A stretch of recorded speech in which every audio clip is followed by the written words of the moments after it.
नमस्कार, बुलेटिन में आप सभी का स्वागत है। चलिए खबरों की तरफ बढ़ते हैं। अंकिता हत्याकांड के बाद उत्तराखंड में होटलों का मामला गर्म चल रहा है, जिसकी वजह से धामी सरकार से उचित कार्रवाई की लगातार मांग की जा रही है।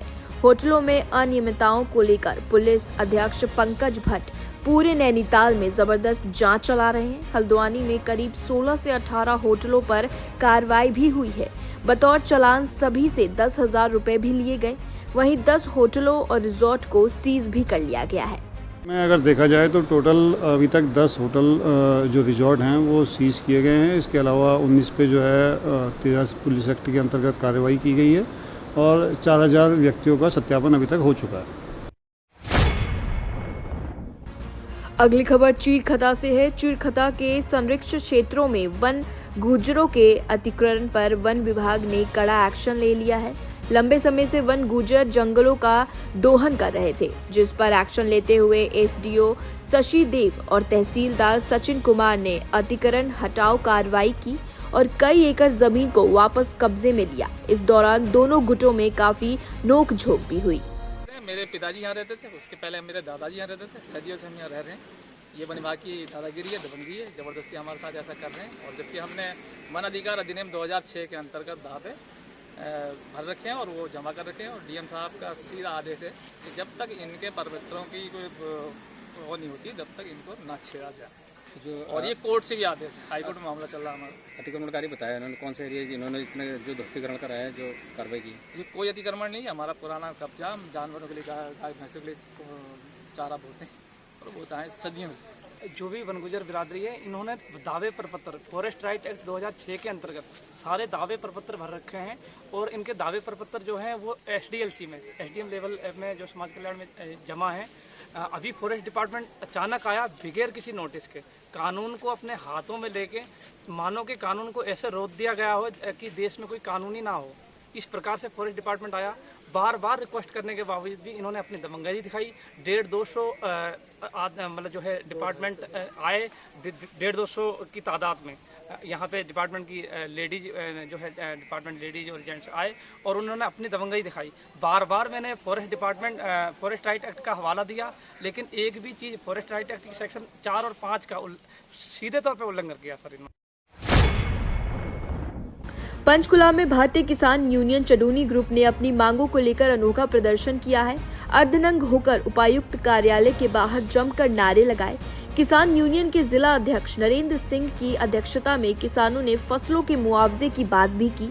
भारी बारिश और फसलों में हुई बीमारी से हुए नुकसान की भरपाई के लिए मांग की।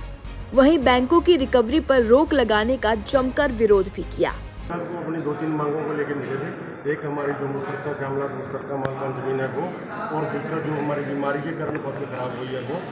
और डीसी साहब ने हमें आश्वासन दिया है कि हम जो सरकार से अपील करेंगे कि जो हमारी मुश्तरका मालकान ज़मीनें हैं वो भी उस पर भी जो है कानून बनाया जाए। और जो हमारी जो बीमारी से फसल खराब हुई है वो भी 1-2 दिन में ही स्पेशल गिरदौरी करवा के उस पर मुआवजा दिए जाए। तो आप उनके आश्वासन से स्वस्थ हैं? हाँ, देखिए जी, डीसी साहब डिस्ट्रिक्ट के सबसे बड़े ऑफिसर हैं। अगर डीसी साहब का आश्वासन नहीं मानेंगे और किसका मानेंगे, वो भी तो एक सरकार का ही अंग है ना जी। तो हमारा तो मानना तो पड़ेगा। अगर फिर धोखा देंगे तो देखेंगे। अगर आपकी मांगे ना मानी गई तो उसके बाद में आपकी अगली रणनीति क्या रहेगी? अगर ये रणनीति सर हमारी, हम फिर मीटिंग करेंगे अपनी राय करके, हम चुप नहीं बैठेंगे, बड़े से बड़े आंदोलन करेंगे। अगर कोई हमें रोड जाम करना पड़े, हम रोड भी जाम करेंगे।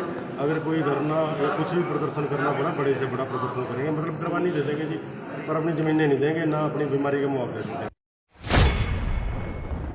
गोवा के सीएम डॉक्टर प्रमोद सावंत आज अंबाला के गांव बडोला पहुंचे, जहां सीएम प्रमोद सावंत ने सोनाली फोगाट हत्याकांड में बयान देते हुए कहा कि सीबीआई अभी इस मामले की जांच कर रही है। वहीं गोवा में बढ़ रहे नशे को लेकर सीएम ने कहा कि नशे के खिलाफ तो वो लंबी लड़ाई लड़ रहे हैं।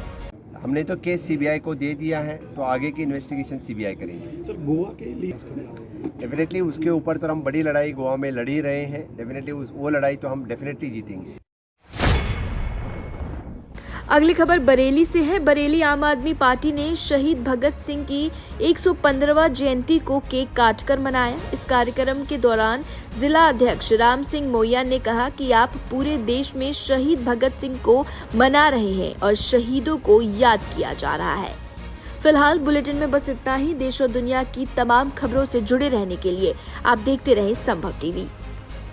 बलिदान मानिए भगत सिंह जी ने देश के लिए किया, उसको बच्चा बच्चा आज भी याद कर रहा है और उनका एक एक कतरा, एक एक आवाज़ देश के नाम काम आ रही है। और हम लोगों में एक नई ऊर्जा जब उनका नाम लेते हैं, जो भरा नहीं है भावों से, बहती जिसमें रसधार नहीं, वह हृदय नहीं है पत्थर है जिसमें भगत सिंह का प्यार नहीं है। तो इस तरह के नारे पूरे उत्तर प्रदेश में लगाए जा रहे हैं कि आज सरदार भगत सिंह जी अपना बलिदान ना देते तो हम लोग अंग्रेज़ों को नहीं भगा पाते, हम लोग हुकूमत पे काबिज नहीं हो पाते। इसी तरह से हमें पूरे हिंदुस्तान पर भगत सिंह का आज जन्मदिन मनाया जा रहा है। बड़ी खुशी और हर्षोल्लास हो रहा है। भगत सिंह की 115वीं जयंती है, पूरे देश में मनाई जा रही है। आम आदमी पार्टी आज पूरे उत्तर प्रदेश के सभी जिलों में ये जयंती मनाई जा रही है। ये जयंती इस बात के लिए मनाई जा रही है कि आज की जो युवा पीढ़ी है, बच्चे हैं, उनको पता होना चाहिए, हमारे इतिहास के बारे में पता होना चाहिए कि शहीद भगत सिंह का क्या किरदार था। शहीद भगत सिंह वो थे जो 23 साल की उम्र में देश के गुलामी से लड़ते हुए अंग्रेज़ों के खिलाफ फांसी के फंदे पर चढ़ गए। अंग्रेज़ सरकार ने उन्हें फांसी दी थी। उन्होंने गुलामी नहीं स्वीकार करी, मृत्यु को गले लगा लिया। आज उनकी कुर्बानियों का नतीजा है कि भारत अंग्रेज़ों की गुलामी से आज़ाद हो गया है।